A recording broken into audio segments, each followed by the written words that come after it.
Bien, bonjour à tous. Je vais ouvrir officiellement cette première édition des journées en ligne, journées techniques en ligne du Sémafroid.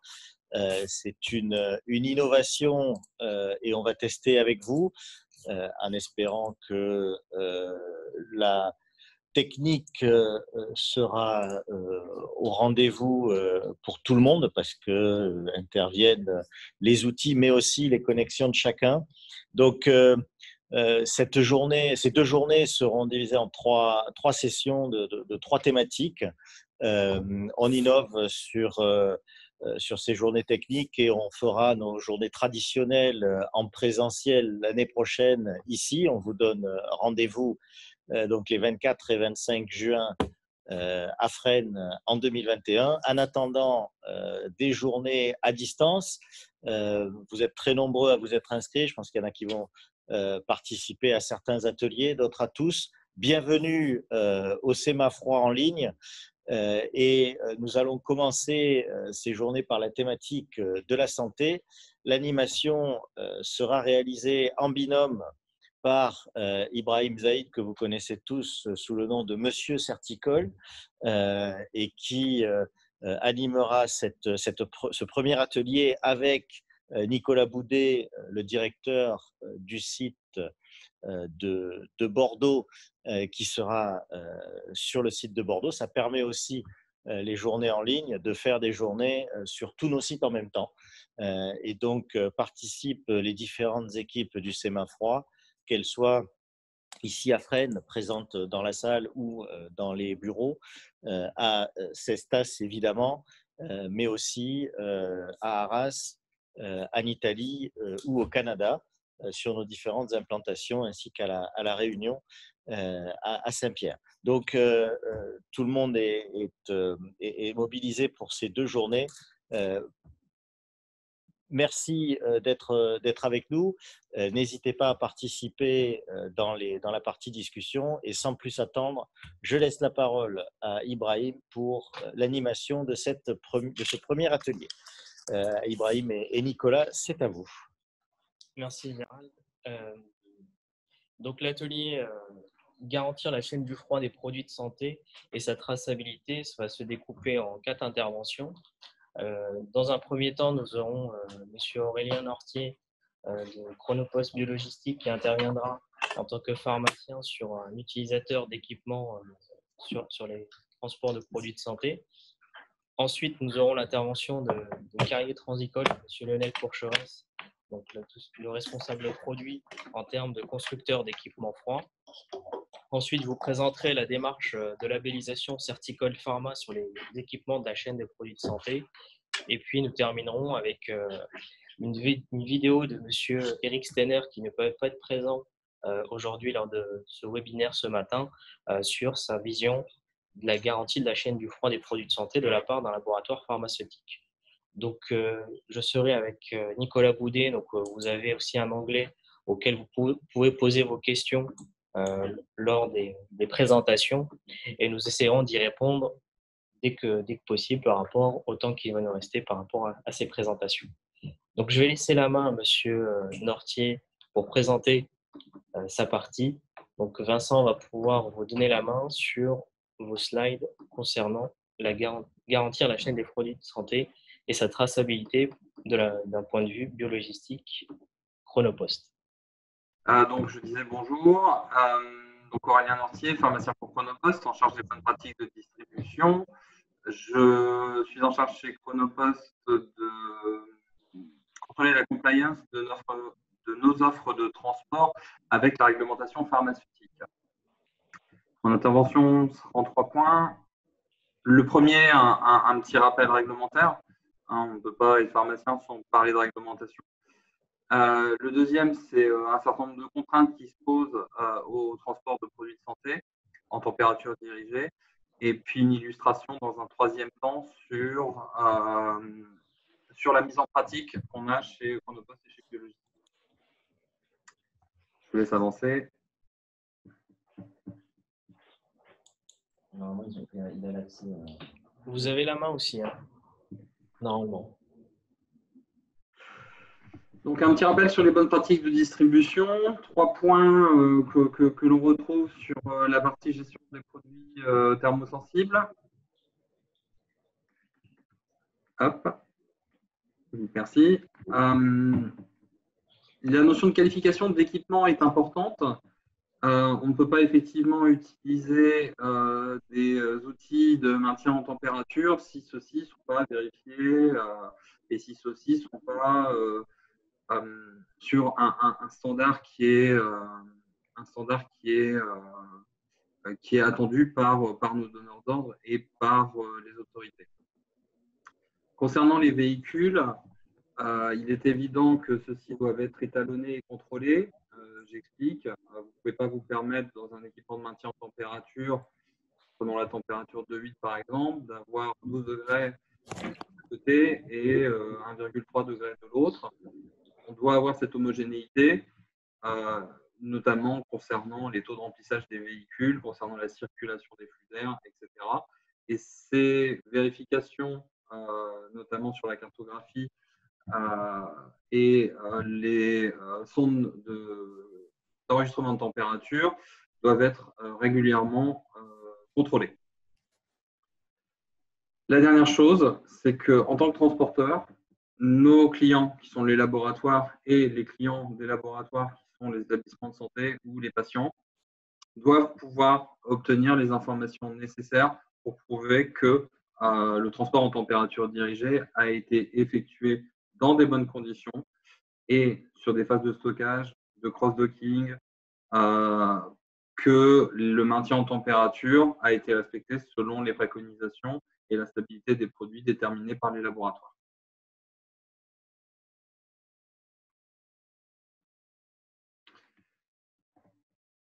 Des contraintes physiques, on a plusieurs types d'équipements. Vous avez les chambres froides, vous avez les sondes de maintien en température, les véhicules de transport. Chacun de ces équipements doit effectivement être étalonné, qualifié, cartographié pour certains. Concernant les enceintes, on doit tenir compte d'une réglementation sur la caractérisation des enceintes climatiques qui est la norme FDX 15140, où on a choisi nous de le faire annuellement ou tous les 3 ans en fonction des équipements. Une cartographie en 9 points ou en 15 points en fonction du volume des équipements de nos chambres froides pour garantir que celles-ci sont toujours à bonne pas à bonne température, excusez-moi, que celles-ci sont toujours homogènes en termes de maintien des températures.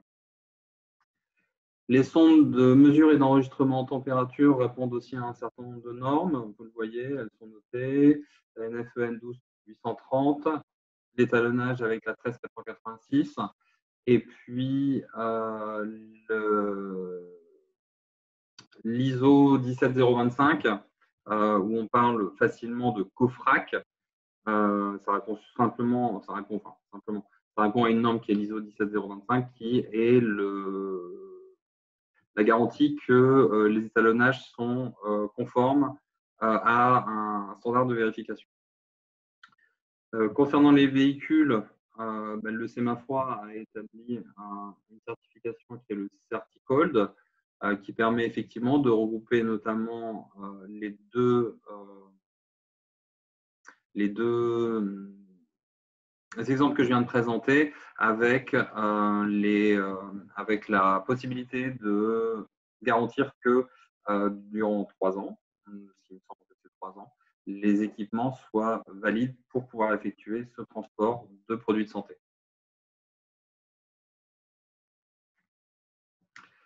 Une illustration pour justifier des 2 slides précédentes. C'est la complexité que peut représenter un transport, notamment le transport express, sur le maintien en température.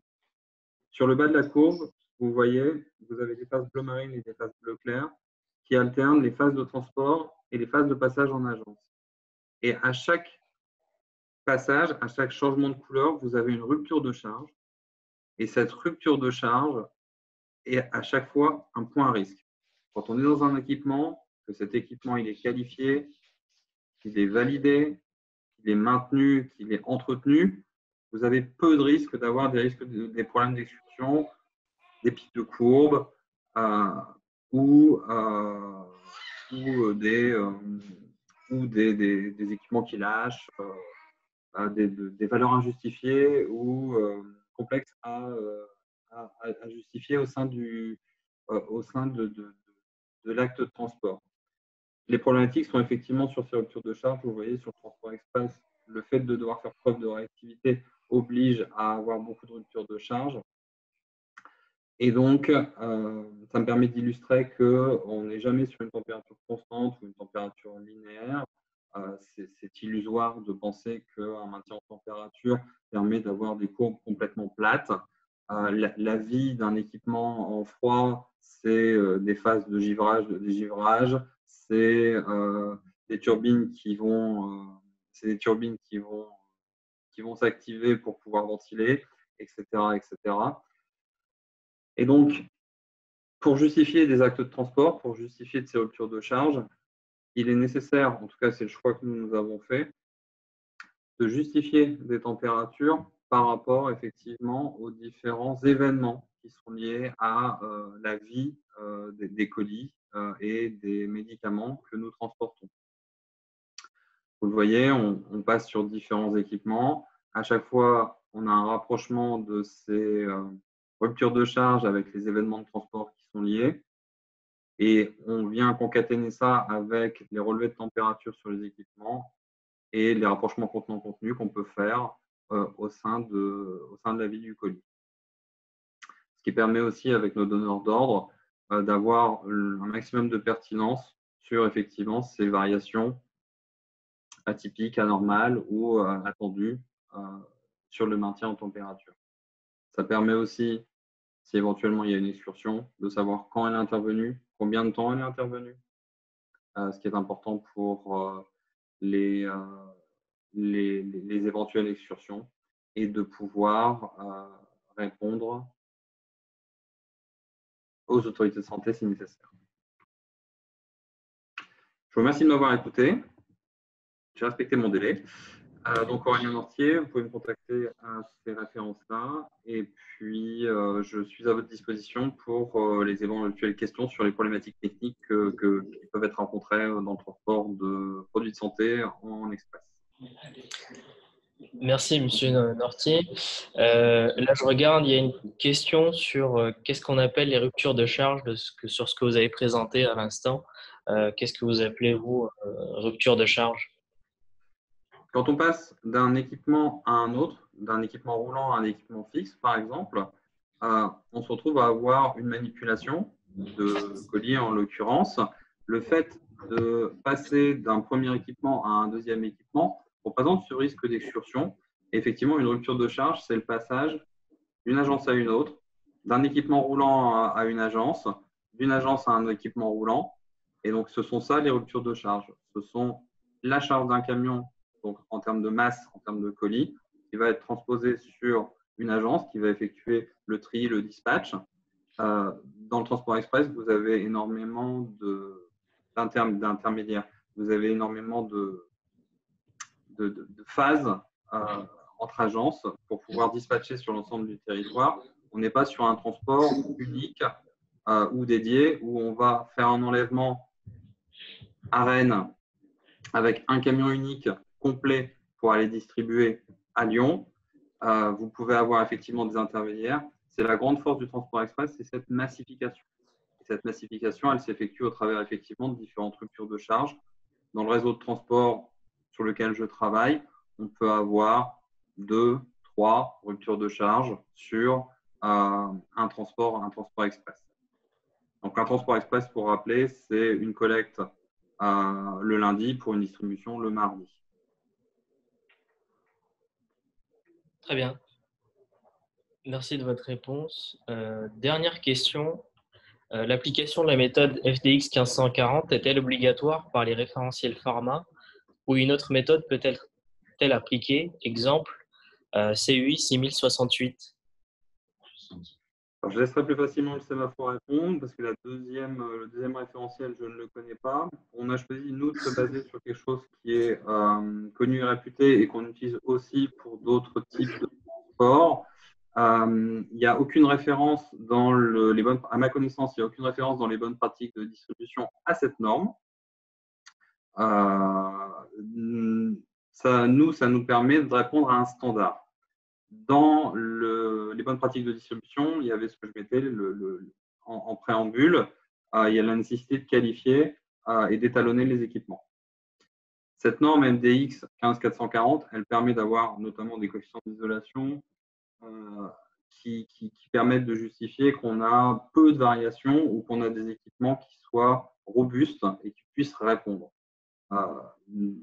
Pour prendre une illustration un peu triviale, un frigo qu'on peut avoir chez nous, à titre personnel, un frigo ménager et un équipement de maintien en température industriel n'ont pas du tout les mêmes variations. Vous avez beaucoup plus de variations dans des équipements ménagers que ce qu'on peut tolérer ou admettre dans des équipements industriels.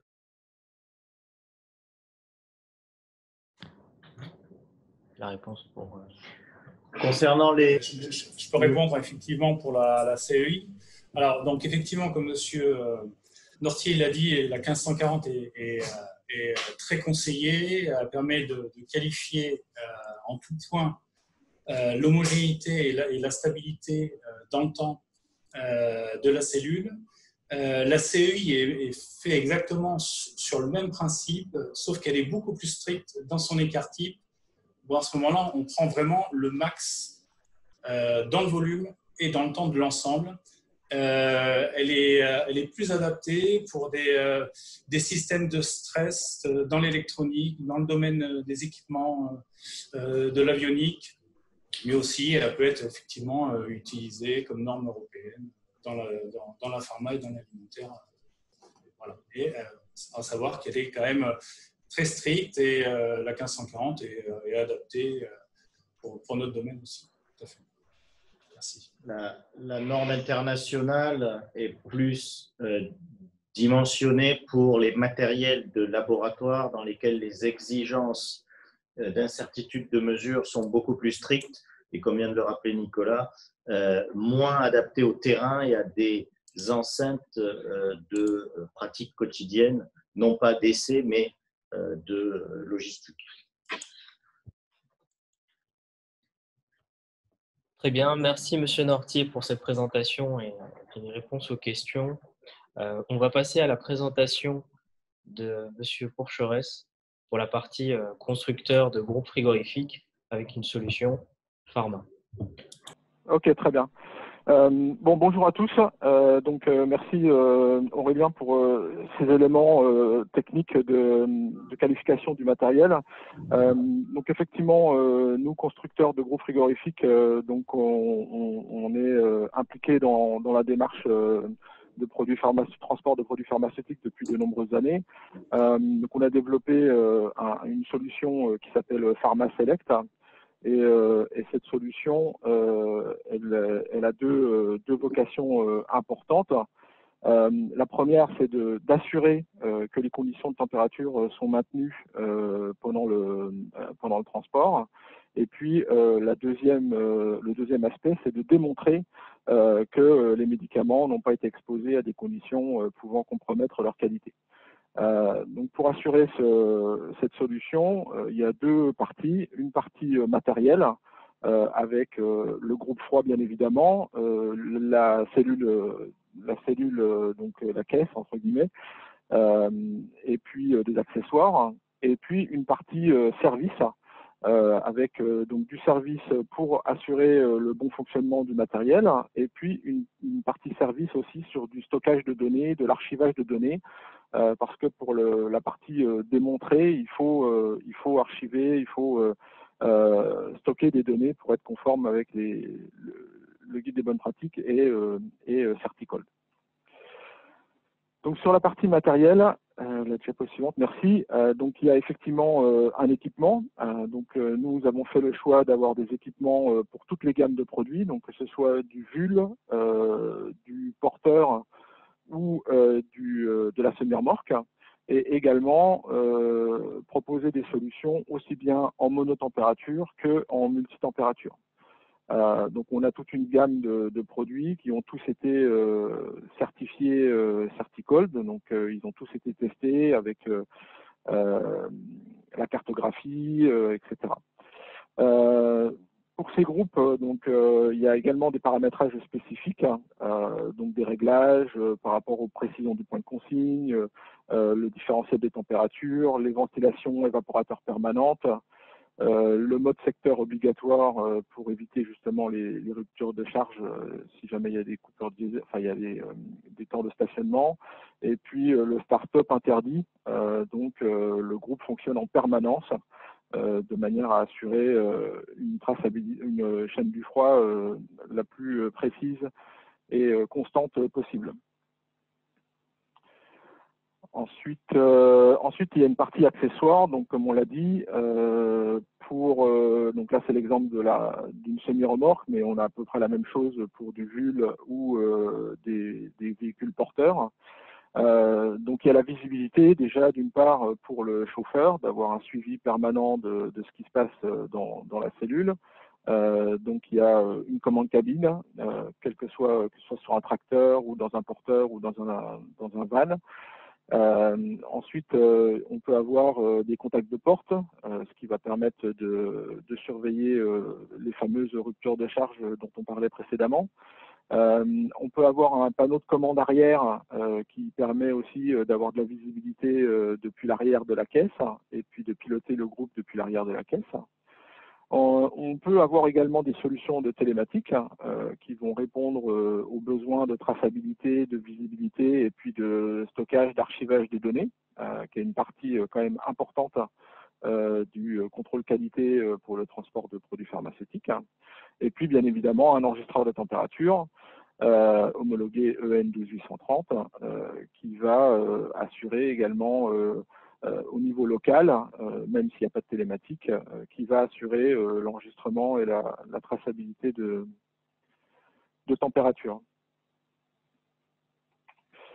Ensuite, on a une partie service.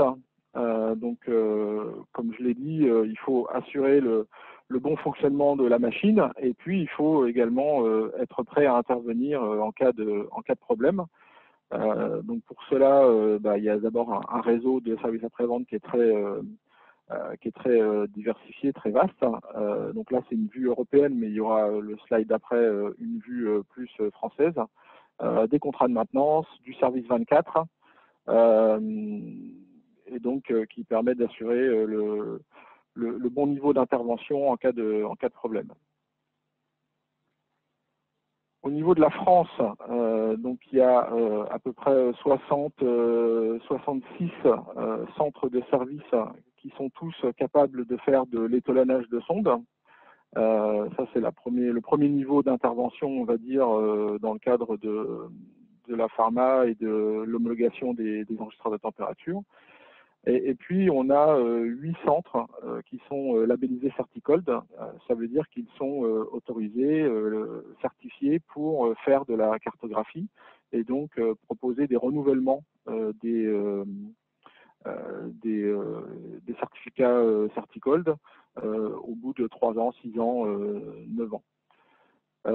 Également à signaler dans les services, donc on a mis en place un système de service qu'on appelle service étendu spécifique pour la pharma, pour les produits pharmaceutiques, qui garantit un délai d'intervention inférieur à 2 heures.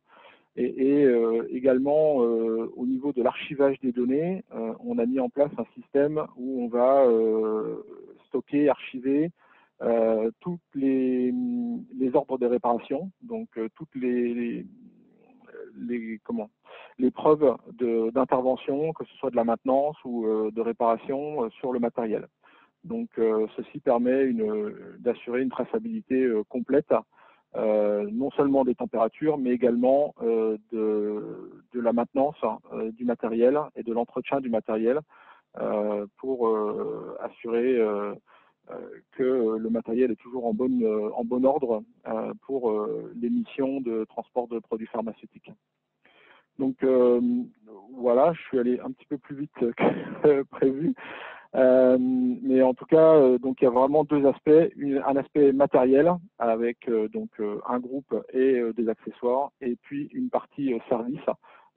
Les deux, enfin, on ne peut pas avoir l'un sans l'autre. Donc c'est vraiment la combinaison des deux qui permet de proposer la meilleure solution pour adaptée pour les produits les produits médicaux, pharmaceutiques. Merci Lionel Voilà.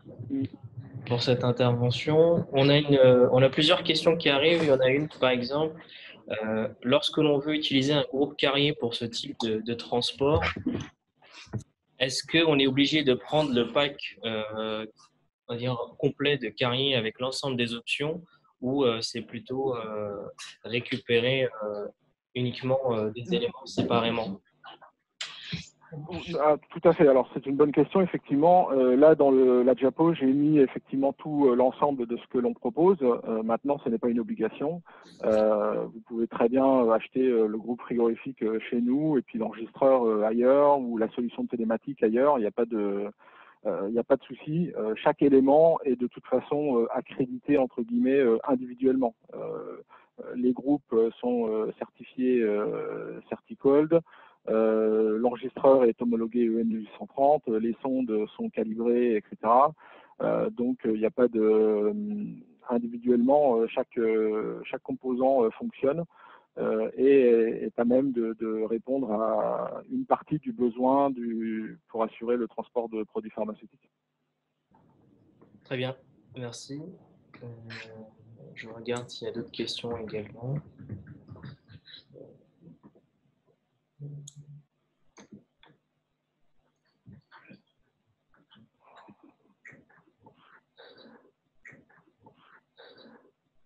Donc j'ai une question, mais l'intervenant, bonjour, dans une remorque équipée de 2 groupes, sous tablier et aux portes par exemple, est-il recommandé pourtant pour avoir une température homogène et un chargement de même type à moins 24 degrés par exemple, de ne pas faire fonctionner les 2 groupes?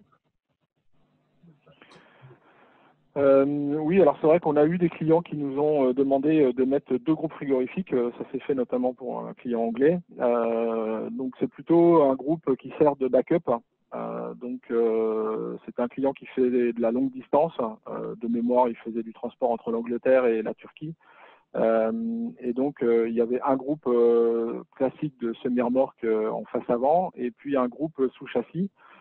Tous les deux multitempérature, donc je vous cache pas que le pavillon était bien rempli avec les évaporateurs, mais le deuxième groupe était là uniquement en secours en cas de problème, puisque sur de la longue distance, il est plus difficile de garantir en fait une proximité de centre de service.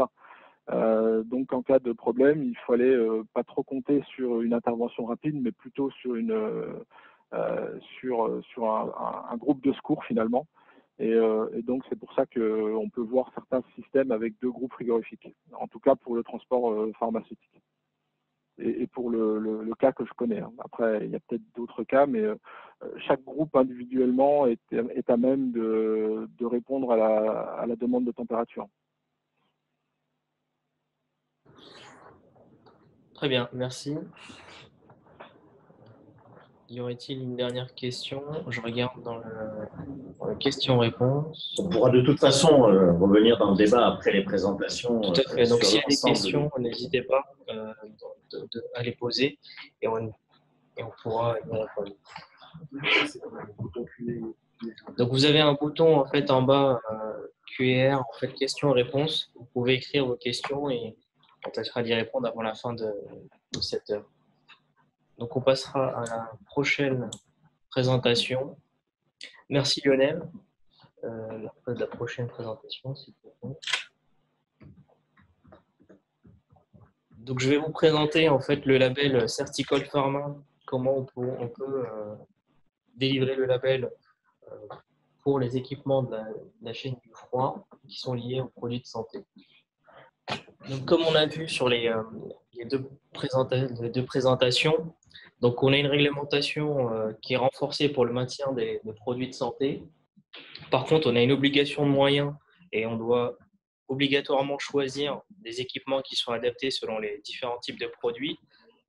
Mais il n'y a aucun cahier des charges public dans lequel on doit utiliser tel ou tel équipement pour un transport ou un maintien en température sur des emballages ou des enceintes dans le domaine de la santé.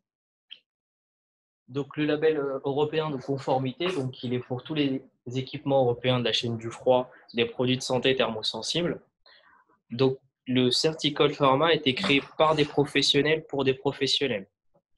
Donc, c'est-à-dire qu'en fait, qu'il est géré par un comité de labellisation indépendant, dans lequel vous avez 4 collèges: le collège utilisateur professionnel de santé, les fabricants d'équipements, les experts et l'administration. Donc, ce qu'on a développé, c'est qu'on a développé, par exemple, pour tout ce qui concerne la partie transport, des attestations individuelles pour tout engin construit pour le domaine de la pharma. Donc, tout engin issu et certifié Certicold Pharma dispose d'une attestation individuelle, c'est-à-dire une qualification opérationnelle dès la sortie d'usine, donc qui donne une conformité aux bonnes pratiques de distribution et aux recommandations du Conseil de l'ordre des pharmaciens.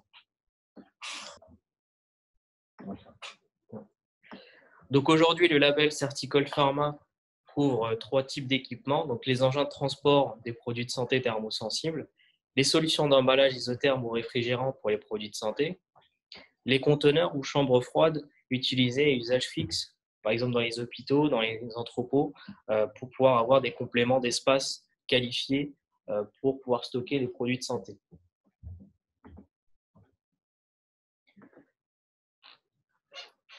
Donc, dans Certicold Pharma, on essaie de répondre à une conception et aux fonctionnalités attendues, qui sont par exemple le maintien en température en vigueur, qui est la première exigence qui est demandée, donc avec des écarts maximum tolérés qui sont définis par les clients. On fait également des essais pour pouvoir qualifier ces équipements et on va auditer également la qualité des équipements en réalisant des audits de production. Donc, dans les audits de production, on va contrôler le système de management de la qualité, on va voir quels sont les essais réalisés en fin de production et on va délivrer en fait, avec les résultats des essais d'un laboratoire COFRAC et le rapport d'audit, une labellisation tierce partie.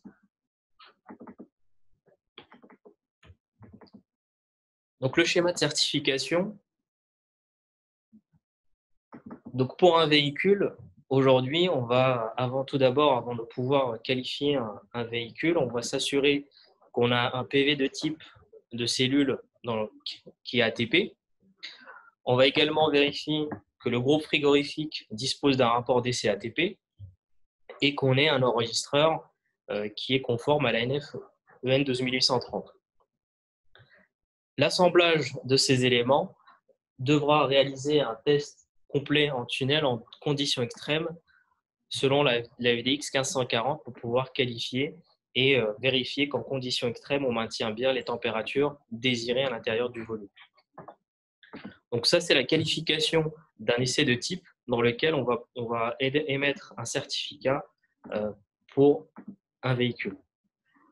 Donc, on a mis en place également une caisse de référence et une surface de référence et un groupe de référence, comme a été démontré précédemment par le constructeur Carrier, pour pouvoir ensuite avoir, avec les différentes exigences, une capacité de pouvoir intégrer plusieurs types de véhicules avec plusieurs dimensions. Donc, en fait, on aura les surfaces et les longueurs de l'engin qui devront être inférieures ou égales à la surface et à la longueur de référence. Donc ça, c'est la première des exigences. La deuxième, c'est avoir un coefficient d'isothermie caisse plus montée inférieur à 0,40. Et la troisième, c'est que pour chaque véhicule ou engin produit, on réalise une cartographie pour pouvoir vérifier que l'assemblage de l'ensemble de ces éléments soit conforme. Et on vérifie également si le système de distribution d'air, les régulations, les softs et tous les équipements en option qui sont ajoutés sur le véhicule soient conformes par rapport au véhicule type.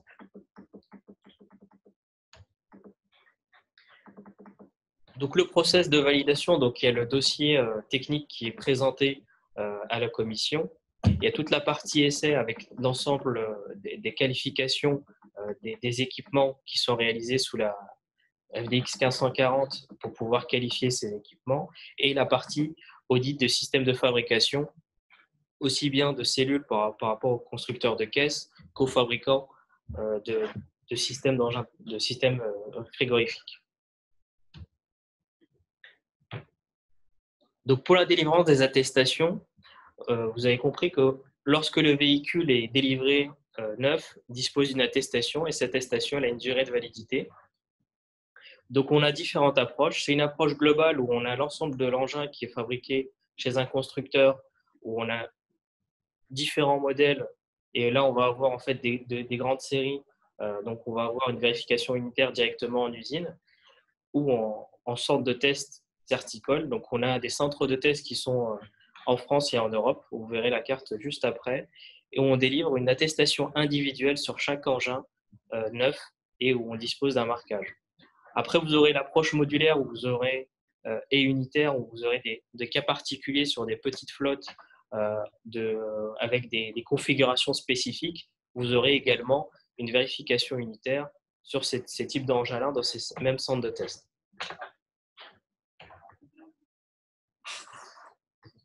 Donc, dans le Certicol Pharma, on peut également intégrer les engins en service. C'est-à-dire que si on a un groupe qualifié, un volume qualifié par rapport à un certificat de type, on peut intégrer des engins dans le label Certicol Pharma avec une date de validité de 3 ans.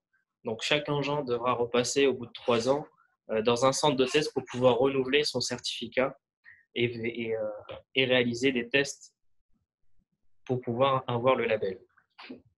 Donc, ici, vous avez en fait les prérequis pour obtenir le Certicol Pharma et les tests qui sont réalisés dans ces centres de test. Donc, vous avez les prérequis avec un groupe qualifié Certicol, le PV de caisse et de groupe ATP et l'enregistreur. Donc, chaque engin doit réaliser en fait un test ATP qui consiste à réaliser une descente en température, régulation et contrôle visuel.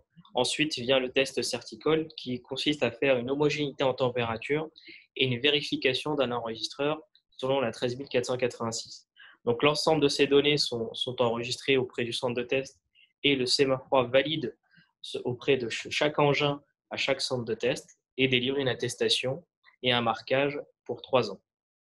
Donc le centre de test Certicol Pharma est un sous-traitant du CMA3 qui lui est audité tous les 18 mois sur la même fréquence que les centres de test ATP que l'on a en France et le système qui est mis en place. Donc, d'un point de vue marquage sur chaque engin, vous avez le marquage réglementaire ATP qui se situe en haut de chaque côté au niveau de la face avant. Et puis en bas, vous avez le marquage Certicol avec la date de validité et un flashcode qui prochainement pourrait renvoyer directement sur l'attestation individuelle et les informations de qualification de l'engin.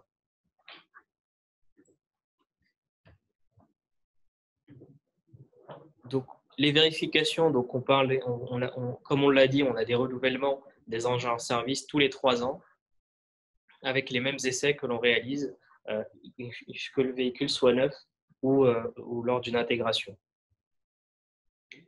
Donc ici, on a la partie instrumentation et vérification en centre de test. Comme on peut le voir, c'est qu'on a au minimum 15 capteurs parce qu'on a un volume qui est supérieur à 2 mètres cubes au niveau des véhicules.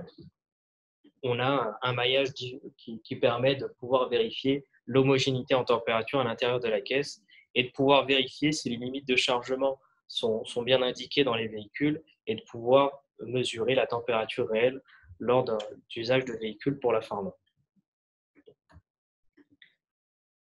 Donc ici, on vous présente la carte France du réseau français auquel on a plus complète par rapport à la carte précédente. Vous avez le développement également des prochains centres de test.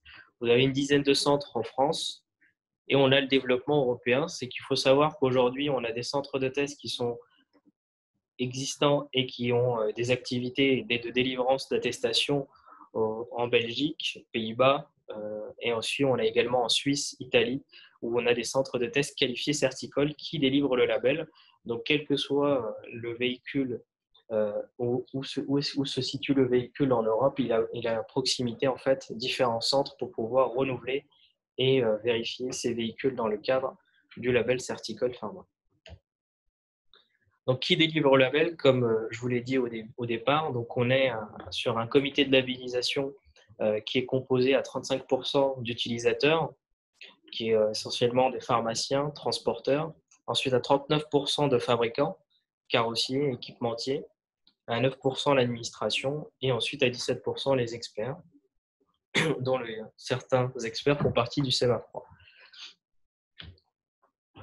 Donc, au sein du comité de labellisation, nous avons un président qui fait partie de Sanofi Pasteur et 3 vice-présidents, dont M. Labran qui fait partie de Sofrigam, qui est fabrication de solutions d'emballage, de M. Vanson de la société Petit Forestier et de Perifem pour la partie alimentaire. M. Kaufmann pour la partie alimentaire. Donc, merci de votre attention. Ce qu'on pourra également vous communiquer, c'est les liens pour pouvoir aussi observer l'ensemble des centres de test sur une carte Google. Vous pouvez avoir les informations sur chaque centre qui est existante sur le site internet certicol.fr. Tu vas la diffuser ? D'accord, j'ai un écran, on peut diffuser la vidéo. Okay. Donc, M. Stenner devait faire partie, devait participer ce matin avec nous. Il a eu un empêchement dernière minute. Par contre, on a une vidéo sur son point de vue sur la garantie de la chaîne du froid des produits de santé. Donc, on va vous diffuser. Et puis ensuite, on va répondre aux questions. On aura 5-10 minutes pour répondre à vos questions avant de terminer cette première conférence. Merci. Il y a une question qui concerne le rétrofit du label sur des engins en service, comme il a été précisé dans la présentation, que les groupes devaient bénéficier de paramétrage de régulation et de soft spécifiques. C'est vrai que M. Pourcheresse a parlé de soft spécifiques pour des groupes frigorifiques et comment un groupe qui n'a pas ces prérequis pourrait accéder au label. Donc, ce n'est pas un passage chez le constructeur de groupe pour ce test, c'est que M. Pourcheresse a dit qu'il y a des centres de test qui font partie de Carrier, du centre de service Carrier. Donc, lors de l'intégration de ces véhicules, on demande, et lorsque l'on reçoit également les cartographies, en fait, on a la capacité de pouvoir vérifier ces paramètres. Parce qu'en fait, on a des informations sur la régulation de température et selon les différentes marques de groupes frigorifiques, on sait le comportement et on a le comparatif d'un même groupe sur un même véhicule, les essais que l'on a réalisés en tunnel pour pouvoir vérifier ces paramètres. Donc, de toute façon, on vérifie l'ensemble des paramètres au niveau du groupe et on demande les données brutes d'essai également pour pouvoir vérifier que les essais soient conformes pour pouvoir passer le label. Deuxième question, les centres de test Certicol hors de France utilisent-ils également la VDX 1540? Oui, parce que chaque centre de test que l'on ouvre à l'étranger reçoit une formation sur la réalisation et de 1540 sur chaque véhicule. Ce qu'il faut savoir, c'est que tous les centres de test que nous avons ont les mêmes procédures, les mêmes grilles d'audit et on réalise les mêmes essais, quel que soit le pays. Donc, quand on parle de Certicol Pharma, c'est l'application du référentiel technique, quel que soit le pays, européen ou autre.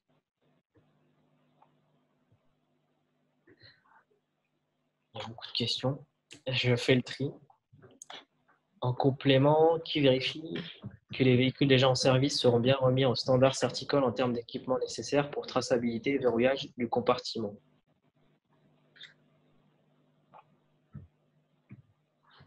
Donc, toutes les vérifications sur les engins en service, on demande en fait à ce qu'il y ait un contrôle visuel et qu'on ait l'ensemble des éléments de chaque engin qui soient mis dans le dossier.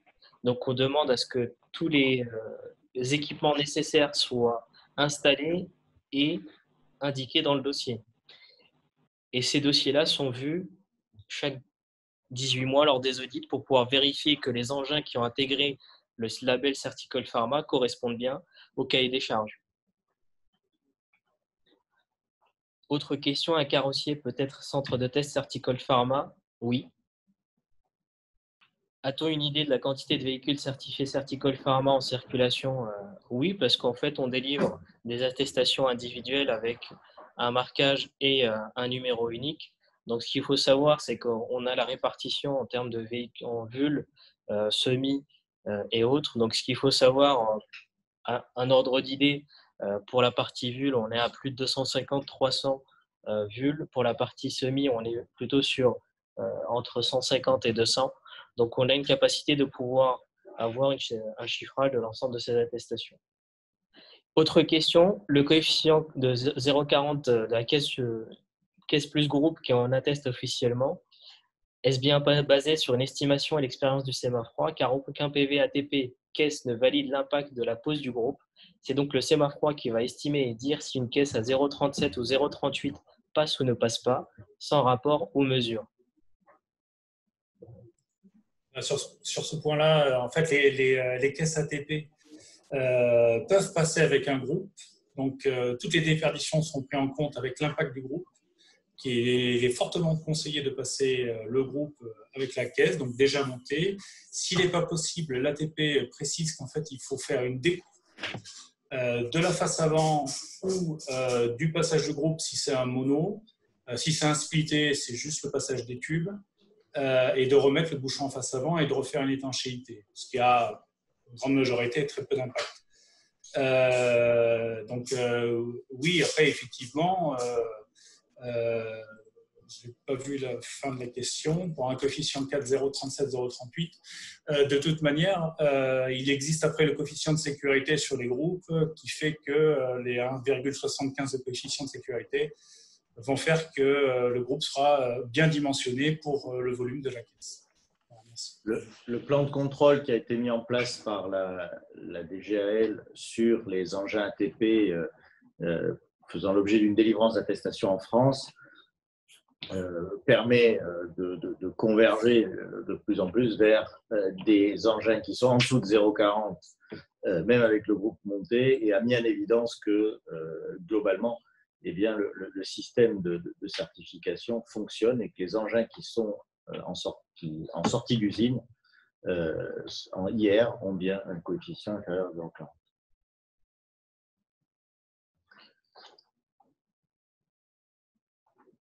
Lors des essais, la 1540 est-elle réalisée pour différentes conditions extérieures simulant un tunnel? Oui, en fait, on qualifie généralement soit on a la capacité d'avoir des tunnels qui descendent jusqu'à moins 40 et qui montent jusqu'à plus 50 en température extérieure.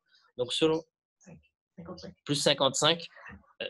Donc, on a la capacité de pouvoir simuler et de qualifier des véhicules en conditions extrêmes.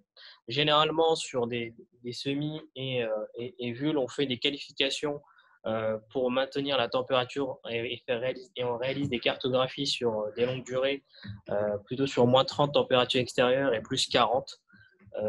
Mais on réalise à différentes conditions extérieures en tunnel pour pouvoir qualifier ces homogénéités en température. Il y a plusieurs questions. Tu mets peut-être la vidéo. Je mets la vidéo et on répond aux questions pour terminer ce webinaire. Comme ça, on aura fait l'ensemble des présentations.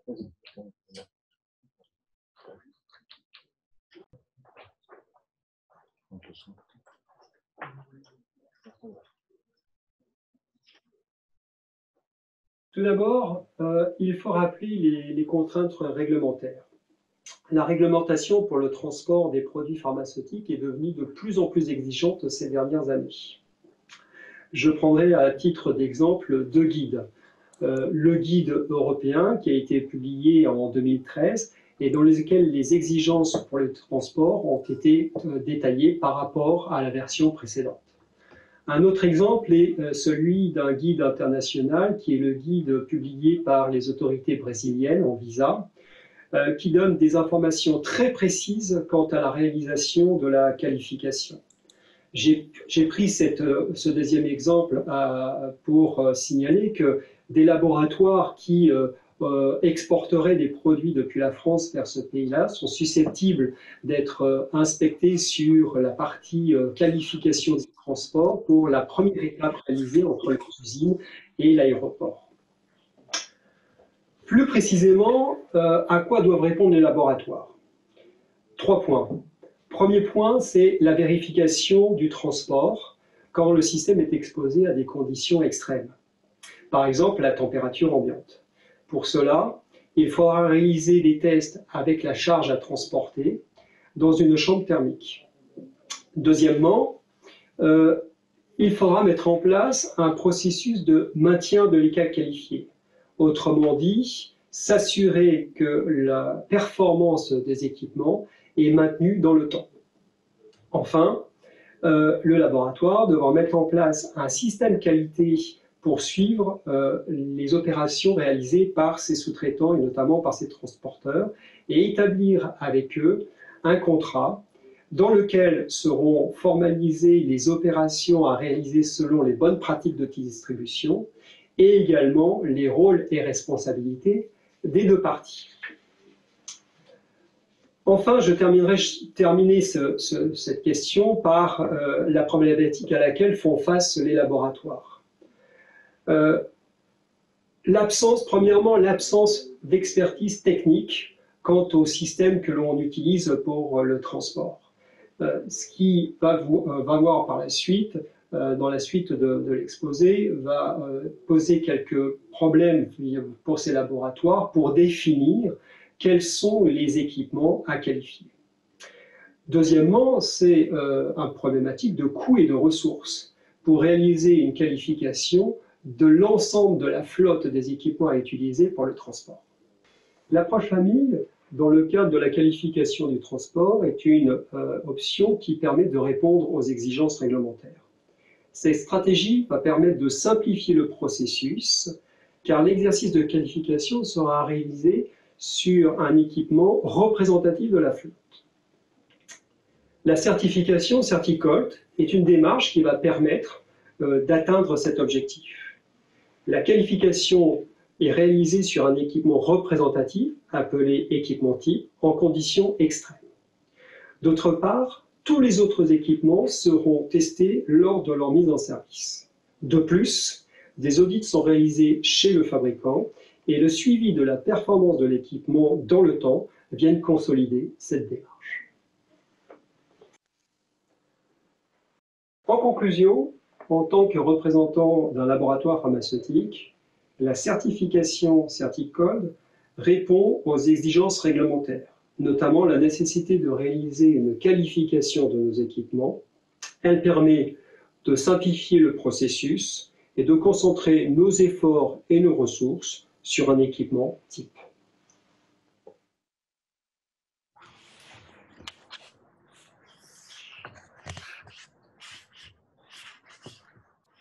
Merci à tous. On a noté les différentes questions que l'on a. On arrive sur la fin de ce webinaire sur la partie santé, garantir la chaîne du froid des produits de santé. On vous recontactera pour répondre à vos questions sur Certicolt. On est à votre disposition pour toute question concernant la labellisation Certicolt, mise en place, coûts et ainsi de suite. Je tenais à remercier l'ensemble des conférenciers pour leur présence, Monsieur Nortier, Monsieur Pourcheresse, Monsieur Boudet également et Eric Stenner pour la vidéo lors de ce webinaire et Monsieur Cavalier ici présent également. Donc merci à tous. Alors, merci Nicolas, merci Ibrahim pour l'animation de ce premier atelier. C'est toujours difficile de commencer, c'est toujours difficile d'être le matin, de tester les aspects techniques. Merci à tous pour vos nombreuses questions. On ne va pas éluder celles auxquelles on n'a pas eu le temps de répondre. On les note toutes, elles sont enregistrées comme les présentations et les interventions.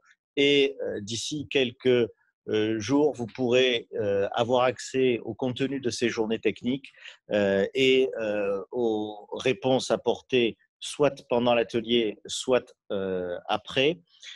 Et n'hésitez pas, comme vient de le rappeler Ibrahim, nous sommes à votre disposition pour répondre aux questions qui viendraient par la suite. Le but de ces journées techniques est de générer des échanges entre vous, avec nous, et de poursuivre au-delà de ces 3 demi-journées. Le temps étant compté et l'agenda minuté, je vous propose tout de suite de passer au deuxième atelier.